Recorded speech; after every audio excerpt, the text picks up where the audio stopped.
Bonjour à toutes et à tous. Aujourd'hui, je vais vous proposer l'exercice 3 du sujet métropole septembre 2024, sujet 1, avec pour thème les suites et des affirmations sur les suites.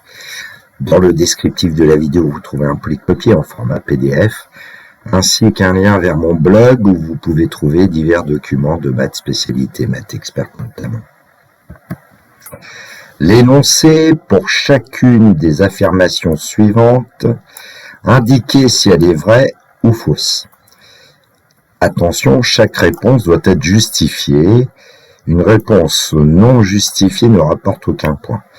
Les 5 questions de cet exercice sont indépendantes. Alors c'est très important de bien lire ce que mes élèves appelaient la consigne. Ici, il faut absolument justifier. Alors, pendant de nombreuses années, il y a eu des exercices de bac avec des affirmations où on pouvait seulement indiquer la réponse. Là, ces derniers temps, en général, il faut justifier. Alors, je ne vais pas vous lire, comme d'habitude, l'énoncé en entier, puisque les 5 questions de cet exercice sont indépendantes. Je vais passer à la correction assez vite. Bon, évidemment, l'idéal, ce serait de télécharger ce sujet et puis de travailler avec feuille, stylo et essayer de répondre aux 5 affirmations qui vous sont données. Alors, la première question, on considère une suite Tn vérifiant la relation de récurrence pour tout entier naturel n. Tn plus 1 égale moins 0,8 Tn plus 18. Au passage, ça veut dire que Tn est défini de cette façon-là, en fait. On va prendre un petit coup de blanc. Tn plus 1, en fait, est de la forme Atn plus B, avec A qui vaut moins 0,8 et puis B qui vaut 18. Alors, elles ont un nom, ces suites sont des suites arithmético-géométriques. Si B valait 0, ça serait une suite géométrique. Si A valait 1, ça serait une suite arithmétique. C'est pour ça qu'on les appelle suites arithmético-géométriques. Bon, à partir de suites arithmético-géométriques, en général, on est capable de fabriquer, par exemple, quand A ne vaut pas 1, comme c'est ici, une suite auxiliaire. Ici, elle va s'appeler Wn, Tn-10, qui va être géométrique, en fait. Alors, dans le texte, on ne vous donne pas T0, donc on est un petit peu embêté. On ne peut pas forcément essayer de vérifier pour les premiers termes si la suite Wn est géométrique, mais rien ne vous empêche de le faire. Bon, le genre du bac, on n'a pas trop le temps. Ici, je vais essayer de le faire, par exemple. Supposons que T0, on va lui donner une valeur. Alors, on va éviter 10 pour l'instant, imaginons que ce soit 5. On peut toujours essayer de calculer T1, T2, et puis, de ce fait, pouvoir obtenir aussi W0, W1, W2, et puis essayer de voir déjà sur les premiers termes de la suite Wn si elle a l'air d'être géométrique ou pas. Parce que si l'affirmation est vraie, il va falloir faire évidemment une démonstration. Si elle était fausse, il suffirait de trouver un contre-exemple. Alors pour T0 égale 5, T1, T2, la calculatrice peut vous aider aussi à calculer. Donc moins 0,8 fois 5, ça fera moins 4. Donc ici on aura 14.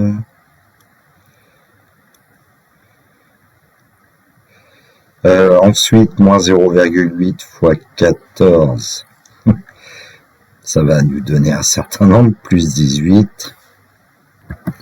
Donc, on obtiendrait ici 6,8.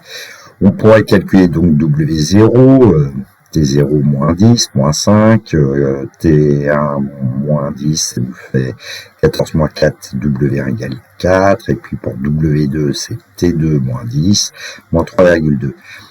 Alors, comment est-ce qu'on peut passer de moins 5 à 4 à moins 3,2 par multiplication vous pouvez effectuer 4 divisé par moins 5, c'est-à-dire moins 4 cinquièmes. Moins 4 cinquièmes, c'est aussi moins 0,8. Et pour passer en multipliant de moins 3,2 en divisant par 4, on obtient aussi moins 0,8. Donc 4 fois moins 0,8, c'est moins 3,2. On pourrait conjecturer que la suite WN est géométrique de raison moins 0,8. Alors, c'est pas ce qu'on vous demande, le jour du bac. Ça, c'est au brouillon, je cherche, j'essaye d'avoir des idées. Bon, maintenant, si on prenait T0 égale 10, donc je vais gommer. Si vous prenez T0 égale 10, alors là, que va-t-il se passer? Donc, je gomme. Désolé, ça prend un petit peu de temps. Voilà, T0 égale 10.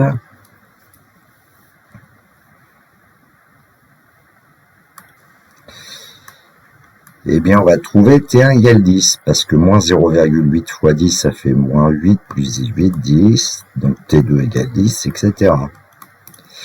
Alors, W0, 10 moins 10, ça donne 0, et puis W1, 0, 0.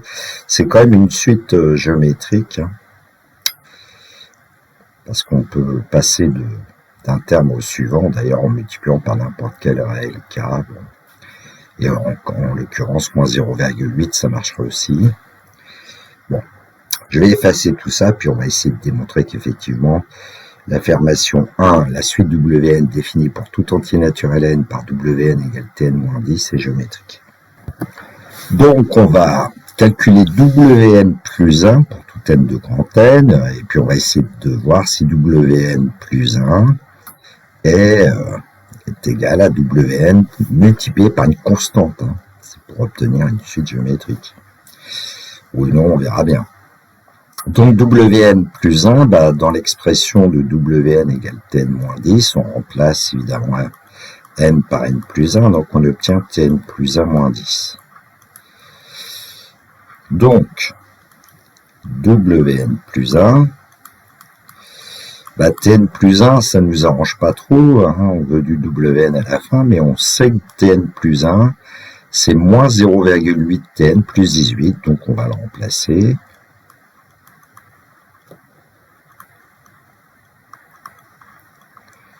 Moins 10. 18 moins 10, je vais l'écrire tout de suite, c'est 8. Alors, il y a parfois plusieurs façons de faire. Alors, je sais que certains de mes collègues préféraient que leurs élèves, par exemple, à partir de Wn égale Tn moins 10, ils puissent exprimer Tn. Et donc ici, Tn, on doit pouvoir dire que c'est Wn plus 10. Et donc, en injectant la valeur de Tn qu'on vient de trouver, on va en plus faire apparaître Wn.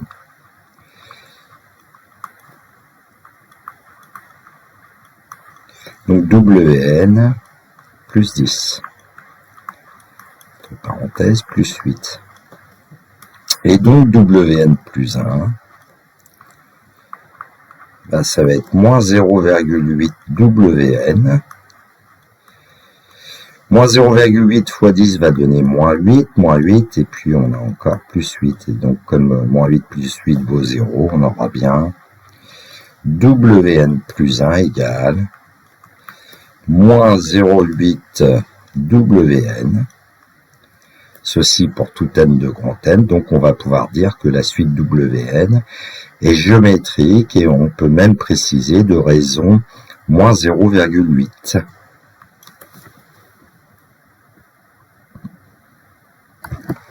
La suite Wn est géométrique de raison Q égale moins 0,8. L'affirmation 1 est vraie. Question 2, on considère une suite Sn qui vérifie pour tout entier naturel n non nul 3n moins 4 inférieur égal à Sn inférieur égal à 3n plus 4. La suite Un est définie pour tout entier naturel n non nul par Un égale Sn divisé par n. Ici, on voit pourquoi on ne peut pas prendre n égale 0 puisqu'on divise par n. Affirmation 2, la suite Un converge. Bon, ici, je vais procéder directement sans essayer forcément de conjecturé au départ. Donc pour tout n de finalement grand n étoile ici, puisqu'on ne veut pas de n égale 0, on a 3n moins 4 inférieur égal à Sn inférieur égal à 3n plus 4. Et on veut diviser par n pour avoir un. Donc on va partir de ce qu'on sait sur la suite Sn.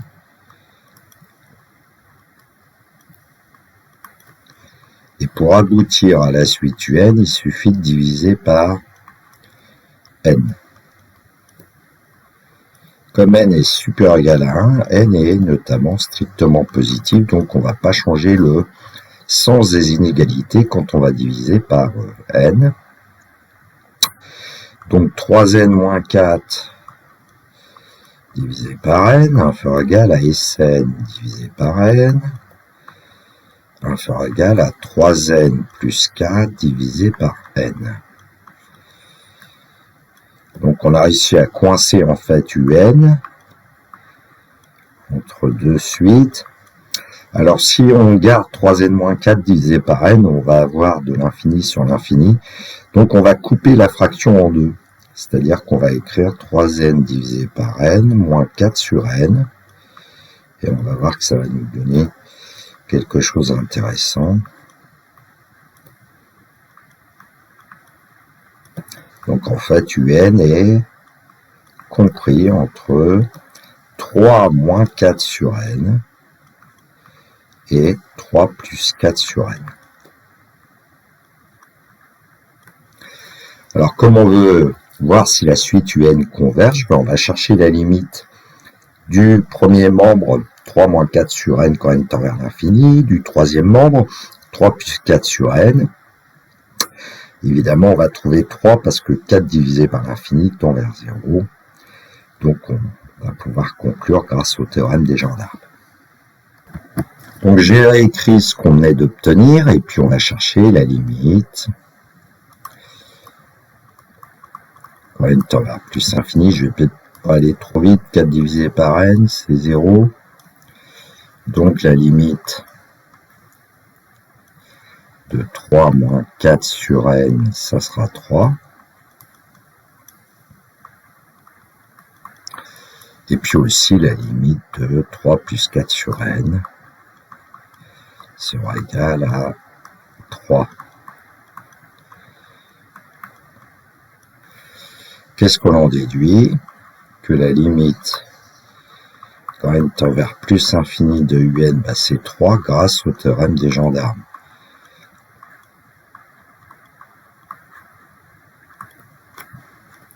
Je vais juste écrire théorème TH des gendarmes.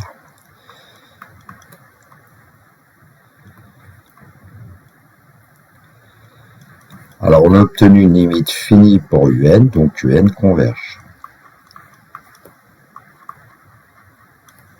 Et comme un converge, ça veut dire que l'affirmation 2 est vraie.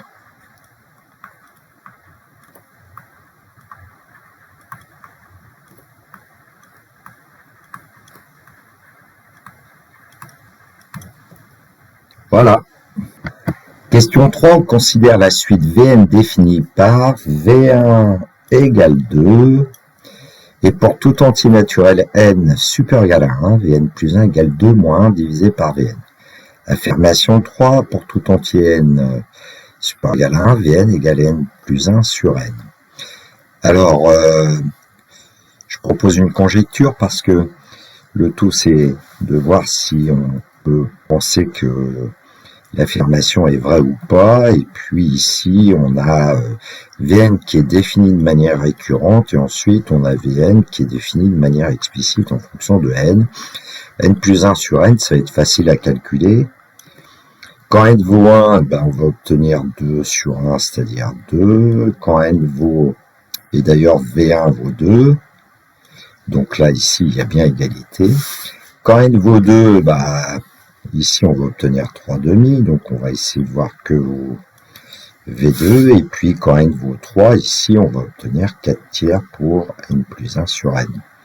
Évidemment on peut le faire aussi pour 4, etc. Alors comment est-ce qu'on va calculer V2? Par exemple c'est avec la relation, V2 c'est 2 moins 1 sur V1. Donc on va obtenir, alors l'inverse de V1 c'est 1,5, et donc on va écrire 2 sous la forme de 4,5, on obtient 3,5. Bon, bah ici on a à nouveau 3,5. Bon, c'est pas parce que c'est vrai pour quelques valeurs de n que ça sera toujours vrai, il faudra faire une démonstration, mais si jamais on n'avait pas obtenu la même valeur ici, pour V2 et pour n plus 1 sur n, bah, il suffisait d'exhiber ce contre-exemple, et puis à ce moment-là, l'affirmation aurait été fausse. V3, 2 moins 1 sur V2. Donc V3, en fait, comment on va le calculer? Alors, l'inverse de V2, l'inverse de 3,5, c'est 2 tiers. Donc ici, on va écrire 2 sous la forme 6 tiers. Et évidemment, on obtient 4 tiers. Bon, alors on peut essayer de conjecturer quand même que l'affirmation 3 va être vraie. Alors comment la démontrer? Bah, ici, je pense qu'il n'y a pas trop de solutions autres quasiment que d'effectuer un raisonnement par récurrence. Bon, il y a d'autres façons de faire, mais je pense que pour un élève de terminale, c'est la démonstration par récurrence qui s'impose. Donc, montrons par récurrence que pour tout entier n supérieur égal à 1, Vn égale n plus 1 sur n. Étape 1, initialisation, vérifions que V1 est égal. Alors, je vais pas remplacer, je vais remplacer n par 1, mais je vais l'écrire comme ça pour pas anticiper éventuellement le résultat. Alors, je tire un trait parce que on annonce ce qu'on va faire, puis ensuite on justifie. Et donc, on sait que V1 égale 2, d'après l'énoncé. Donc, le premier membre, on connaît. Et le deuxième membre, 1 plus 1 divisé par 1, c'est bien égal à 2 sur 1, c'est-à-dire égal à 2, et donc on a bien V1 qui est égal à 1 plus 1 sur 1. Voilà pour l'initialisation. Étape 2, hérédité. Supposons que Vn égale n plus 1 sur n pour un certain entier n supérieur égal à 1. Il s'agit alors de montrer que la propriété qu'on va supposer en n est vraie en n plus 1, et donc on va obtenir, montrons alors que Vn plus 1 égale, alors n plus 1, on remplace partout n par n plus 1, donc au numérateur on va obtenir n plus 1 plus 1, n plus 2, et au dénominateur n plus 1.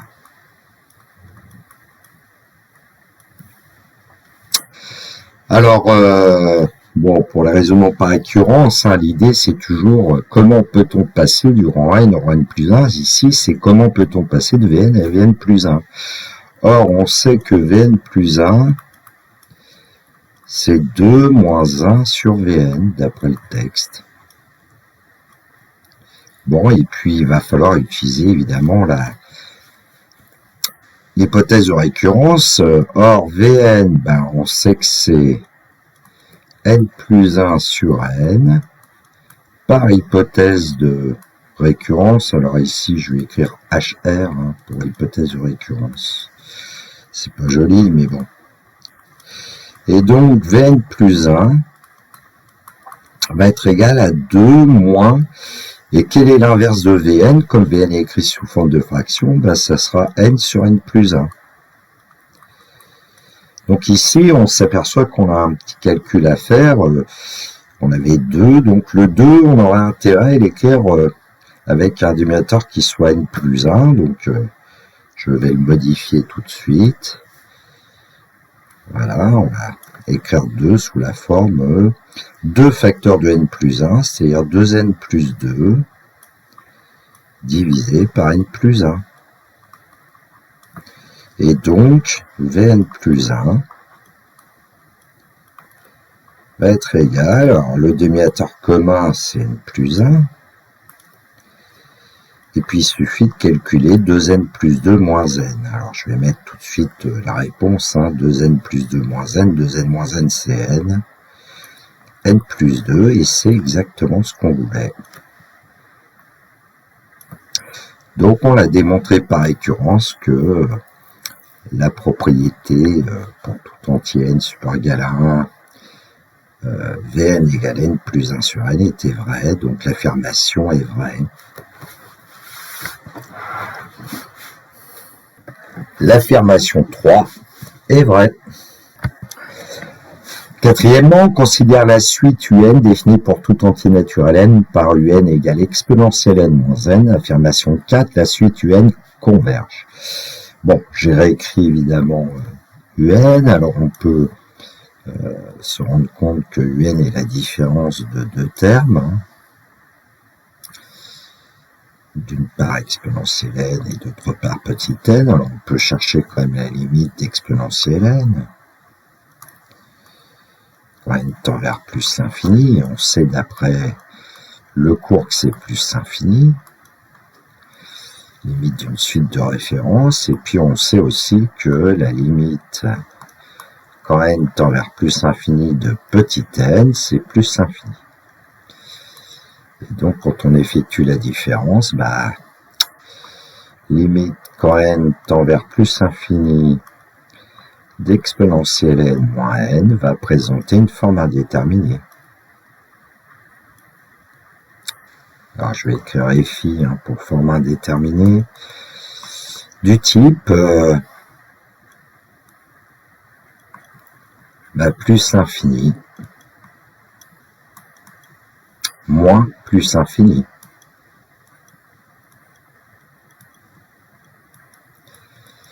Donc, ce qu'on a fait là ne nous aide pas pour conclure, mais bon. Éventuellement, si vous n'arrivez pas à résoudre ce genre de questions, n'hésitez pas à écrire ce que vous savez, parce que certainement le correcteur de bac va valoriser, évidemment, si vous dites des choses pertinentes comme là. Bon. Alors, évidemment, il faut modifier l'expression de UN. Et donc là, il y a des choses qu'on devrait plus ou moins savoir. Alors, il y a deux façons de faire. Ou bien on met exponentielle n en facteur, le terme prépondérant, ou bien n. Bon, on va mettre n parce que en mettant n, on va faire apparaître exponentielle n divisé par n moins 1. Alors, il y a un petit problème quand on écrit ça, c'est qu'on a fait apparaître un dénominateur, la petite n, donc là, a priori, je peux travailler que pour tout entier n supérieur égal à 1, c'est-à-dire quel que soit n appartenant à grand n étoile. Bon, alors on va chercher la limite du premier facteur, petit n, premier facteur, et puis la limite du deuxième facteur. Et on devrait pouvoir conclure. Alors, sauf que, quand on regarde le premier facteur, bon, il tend vers plus infini, et le deuxième facteur, exponentielle n sur n, on a à nouveau une forme indéterminée infini sur infini, mais le cours nous dit que c'est exponentielle n qui l'emporte sur n, donc on va pouvoir s'en sortir. Donc limite, quand n tend vers plus infini d'exponentielle n sur n, c'est plus infini. D'après le cours, vous pouvez dire exponentielle n l'emporte sur n quand n tend vers plus l'infini. Donc, on va avoir la limite du deuxième facteur,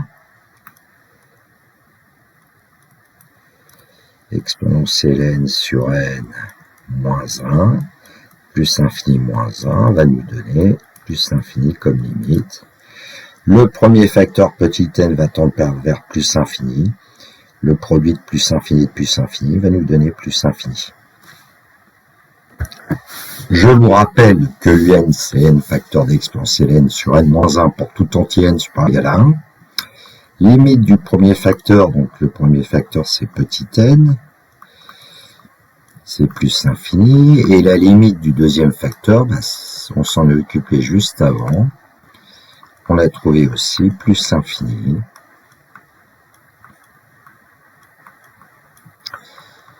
Donc, la limite du produit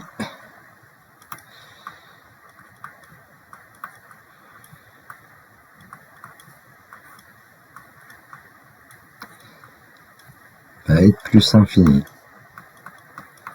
par produit.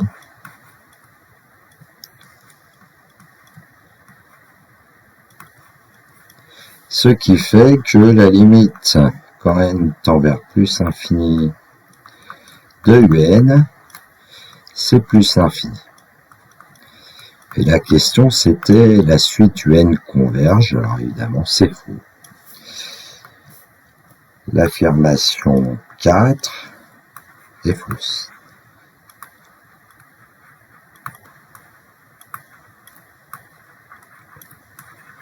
La suite UN ne converge pas. Question 5. On considère la suite UN définie à l'aide du script écrit ci-dessous en langage Python. On admet que UN est décroissante et vérifiée pour tout entier naturel n, racine de 2 inférieur égal UN inférieur égal à 2. Affirmation 5. La suite UN converge vers racine carrée de 2. Alors le script Python, je l'ai écrit ici. Donc on définit une certaine fonction U, un paramètre n, valeur égale 2.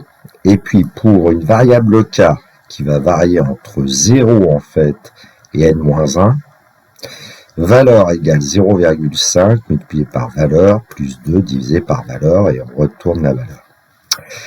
Alors il y a plusieurs idées qui peuvent venir. Déjà, c'est peut-être de faire fonctionner un peu le script Python, soit avec évidemment une calculatrice programmable en Python ou bien à la main. Alors si on travaille à la main, on peut se dire, tiens, bah, au départ j'ai valeur qui vaut 2, je vais écrire V pour valeur. Alors si n vaut 0, il va pas fonctionner, la boucle va pas fonctionner. Si n vaut 1, bah, va fonctionner une fois. Donc pour n égale 1, on va obtenir quoi? Bah, la valeur V, ça sera la valeur d'avant. Et donc, on aura calculé 0,5 multiplié par 2 plus 2 divisé par la valeur qu'on avait qui était 2. Et donc, on va obtenir 3 multiplié par 0,5, c'est-à-dire 1,5 ou 3,5. Évidemment, on peut aussi continuer et dire, je vais essayer de trouver pour n égale 2 que vaut V. Et donc, à ce moment-là, V, ça sera 0,5 multiplié par, alors la valeur qu'on avait, c'est-à-dire 1,5, plus 2 fois 2, divisé par 1,5. Bon, et puis on peut effectuer le calcul, je ne vais pas le faire. Ce qui est important à voir ici, c'est un peu comment on passe d'un terme au suivant. Alors, comment on passe d'un terme au suivant? Eh bien, je vais souligner ce qui nous intéresse le plus ici, c'est l'instruction qui est après la boucle, et donc qui va nous dire que pour passer d'un terme de la suite, eh bien, il va falloir effectuer 0,5 fois, alors un terme de la suite, je peux l'appeler UN, plus 2 divisé par UN, et puis ça va nous donner UN plus 1, le terme suivant. Ce qu'on a fait un petit peu à la main. Et puis, terme initial, bah, le terme initial, il va nous être donné par la valeur initiale ici. Hein. Et donc, U0 égale 2. Et puis, on dira que UN plus 1 égale, alors 0,5, on peut l'écrire aussi un demi, hein, si on veut. UN plus 1 égale 0,5, UN plus 2 sur UN pour tout n appartenant à grand N. Comme ça, on a défini notre suite UN. Bon, on nous disait que la suite UN était décroissante. On l'admet.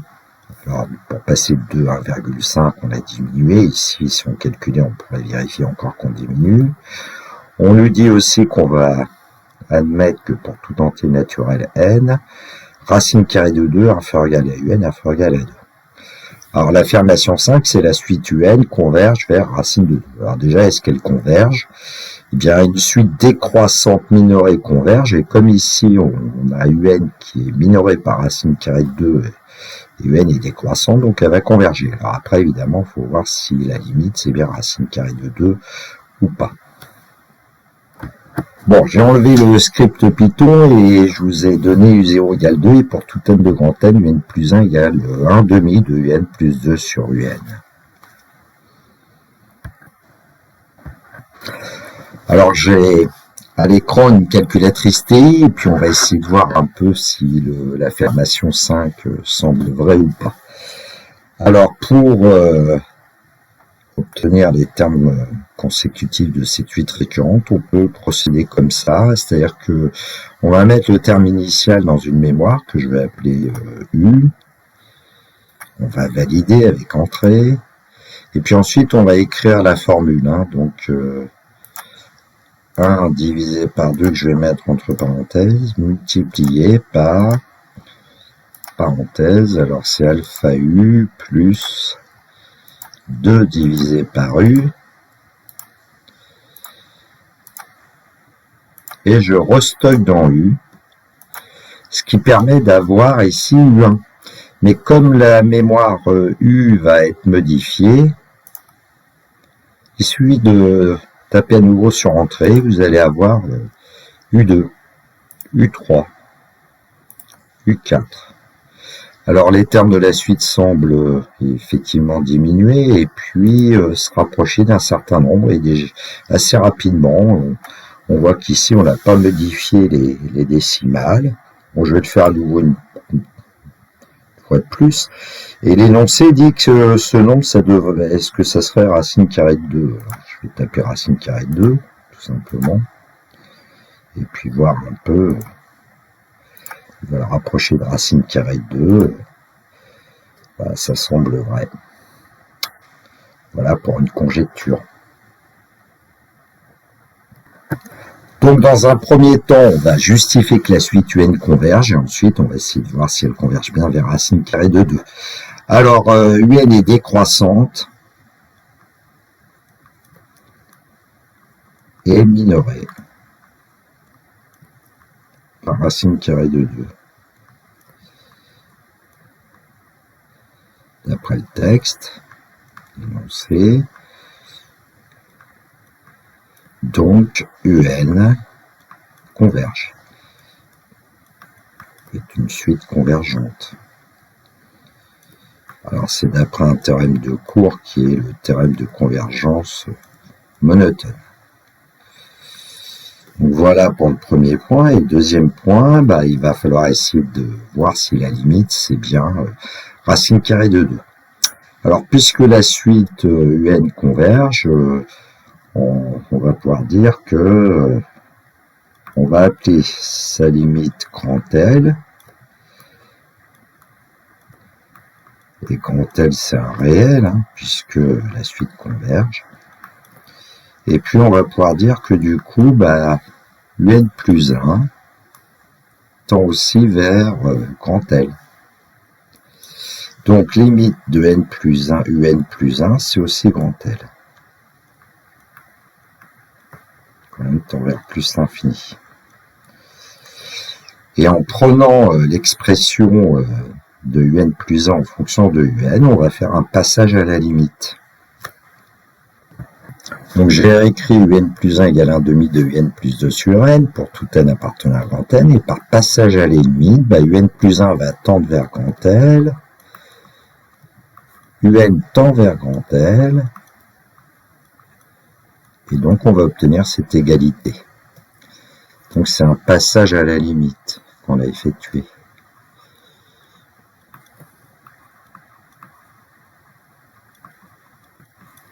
Et donc on va pouvoir dire que en multipliant par 2 par exemple, 2 grand L égale grand L plus 2 sur grand L. Donc notamment grand L va être égal à 2 sur grand L, et donc grand L, pas 4, hein. Et donc grand L au carré en multipliant par grand L est égal à 2, et là il faut faire un tout petit peu attention, parce que a priori grand L c'est ou bien racine carrée de 2, ou bien moins racine carrée de 2, donc il y a deux limites possibles. Alors on sait qu'une suite, quand elle converge, elle a une seule limite, donc comment montrer que grand L, par exemple, va être égal à racine carrée de 2? Eh bien c'est parce qu'on sait que quel que soit n appartenant à grand N, on nous a dit que racine de 2 était inférieure ou égale à UN, inférieure ou égale à 2. Et donc, par un passage à la limite, ça veut dire que racine de 2 est inférieure ou égale à grand L, inférieure ou égale à 2. Et donc, la seule possibilité pour grand L, c'est d'être égal à racine carrée de 2. Grand L ne peut pas être égal à moins racine carrée de 2, puisque la limite grand L est comprise entre racine carrée de 2 et 2. Bon, j'ai écrit un petit peu plus proprement, L égale racine carrée de 2, grand L égale moins racine carrée de 2, et quel que soit n appartenant à grand N, racine de 2 inférieure ou égale à un, inférieure ou égale à 2. Donc, par passage à la limite, racine carrée de 2 inférieure ou égale à grand L, inférieure ou égale à 2.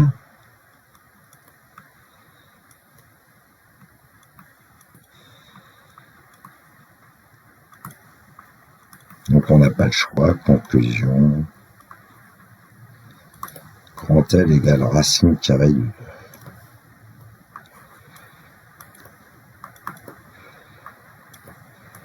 Bon, bah, ça veut dire que la suite UN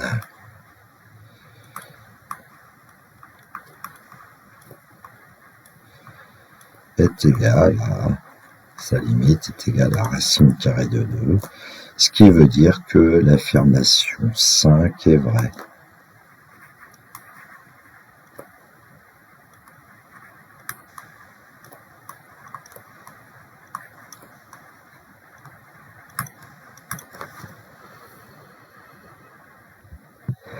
Voilà, cette vidéo est terminée pour moi. Il me reste à vous souhaiter une très belle journée. Surtout, prenez bien soin de vous. Que la force soit avec tous les étudiants. Il me reste à vous dire le classique. Au revoir.